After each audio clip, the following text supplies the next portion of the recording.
Kan pernah ada seorang, ini kisah nyata, seorang pemuda tobat, terus diarahkan pada seorang syekh.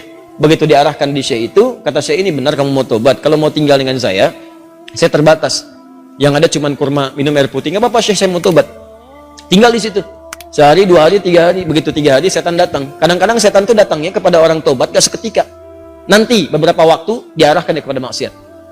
Jadi kisah nyata, setan membisikkan kepada dirinya, guru kamu ini, syekh kamu ini sabar banget, makan cuman kurma, air putih, kamu sudah mulai kuat, coba berbakti kepada gurumu, carikan makanan.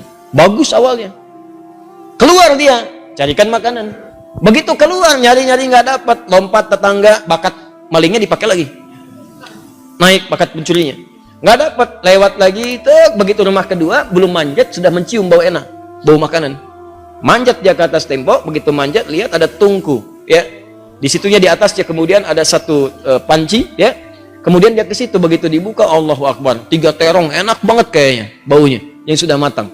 Ya, dibisikkan ke telinganya, coba dulu aja, kalau enak ambil, berikan kepada gurumu. Syekhmu kan orang terkenal di sini, kalau cuma ngambil dikasih tahu buat gurumu, pasti orang paham. Baik, nah begitu proposalnya tuh. Akhirnya dia coba dikunyah.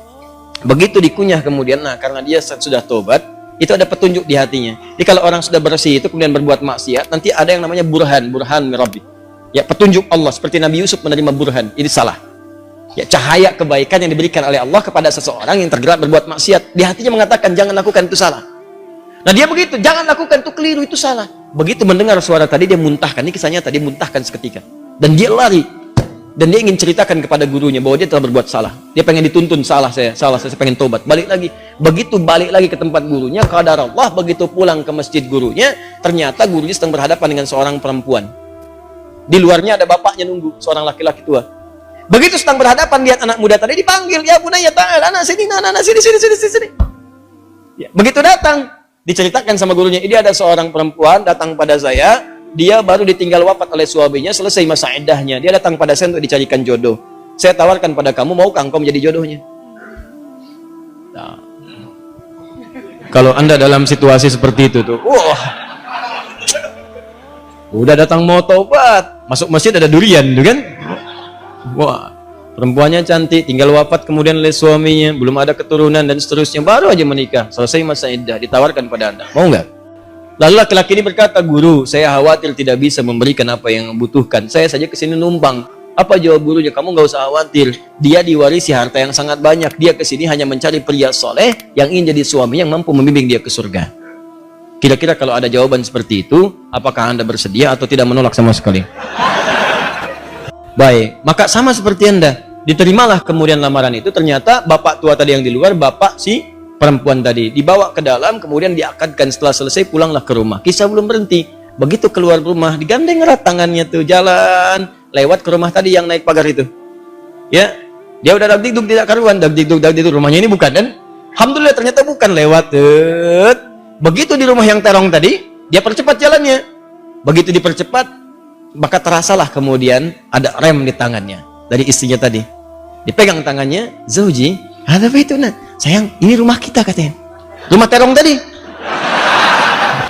Betul. Masuklah ke situ. Aduh, celaka saya katanya kan. Begitu masuk ke situ, bertanya, polos kayak nanya, zauji, hal anta ja'i? Sayang, kamu lapar? Jujur dia, nah, saya lapar, saya 3 hari makan cuman kurma, minum air putih gini. Alhamdulillah. Baik, tunggu sebentar. Begitu ke dapur dia lihat, wah, terongnya kan bermasalah tuh. Pancinya kebuka, lihat, rupanya dia menyiapkan terong itu untuk suami barunya. Begitu dilihat terong yang bermasalah, dia teriak, siapa yang makan terong saya katanya. Tahan. Kalau situasi itu terjadi, bagaimana respon anda? Jangan bilang itu kucing.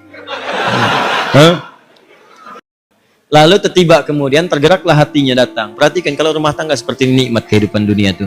Ya, tidak akan terjadi perang per dunia pertama, kedua, ketiga dan seterusnya. Lihat baik-baik. Datanglah suami ini mengatakan dengan jujur, zauji, sayang, kisahnya begini katanya. Aku ini sebetulnya mencarikan makanan untuk guruku. Lalu setan membisikkan sampai tiba-tiba ke sini aku buka ada terong, aku cicipi. Tapi demi Allah, tidak aku telan, aku muntahkan karena takutku kepada Allah. Sampai aku kembali tadinya mau tobat, sama guru dipanggil suruh nikah sama kamu. Sampai ke sini. Dia jelaskan semua kisahnya. Apa yang terjadi? Kalau ibu mendengar kisah tadi, apakah ibu akan balik lagi kepada guru mengatakan? Kalau ini terjadi pada setiap perempuan, maka damailah kehidupan di rumah tangga dan di bumi. Tenang kehidupan di bumi. Perhatikan kata perempuan ini. Apa yang dia katakan? Bagaimana anugerah Allah diberikan pada pemuda yang tobat ini. Ahli maksiat, tobat, dapat ketenangan, dan apa hasilnya? Perhatikan. Wallahi, demi Allah.